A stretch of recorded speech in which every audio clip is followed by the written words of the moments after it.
अस्सलाम वालेकुम नाज़रीन, मैं हूं M A Wajid. 7H news में आपका खैर मकदम है। रियासत आंध्र प्रदेश के शहर तिरुपति में सुहागरात के दिन एक शौहर ने अपनी बीवी को खूब पीट डाला।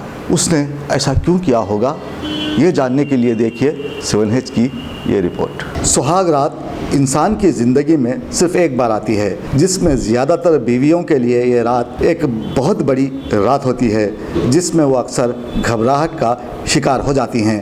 और फिर ज़्यादातर सुहागरात नए नवेले जोड़े के लिए सख्त तरीन रात होती है, क्योंकि एक अलग घर में ये दोनों के दरमियान पहली मुलाकात होती है, जिसमें कोई और शरीक नहीं होता।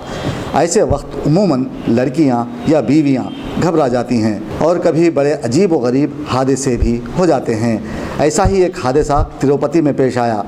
राजेश नामी एक शख्स की शादी शैलजा नामी लड़की से हुई। ये रात लड़की के लिए सुहागरात नहीं बल्कि जहन्नुम की आग साबित हुई। बताया जाता है कि जब उसका शौहर कमरे में दाखिल हुआ तो उसने दुल्हन के साथ नाजीबा हरकत करनी शुरू कर दी और उस पर ब्लेड से हमला करते हुए शदीद तौर पर ज़ख्मी कर दिया। मुकामी अफराद ने कहा है कि दूल्हे ने अपनी कमज़ोरी छुपाने के लिए इस तरह की हरकत की है, लेकिन दुल्हन इस वक्त शदीद तशवीशनाक हालत में अपनी ज़िंदगी से दवाखाने में लड़ रही है। पुलिस मसरूफ़ तहक़ीक़ात है। दोस्तों, अगर आपको हमारी न्यूज़ पसंद आ रही है तो प्लीज़ हमारे चैनल को सब्सक्राइब कीजिए।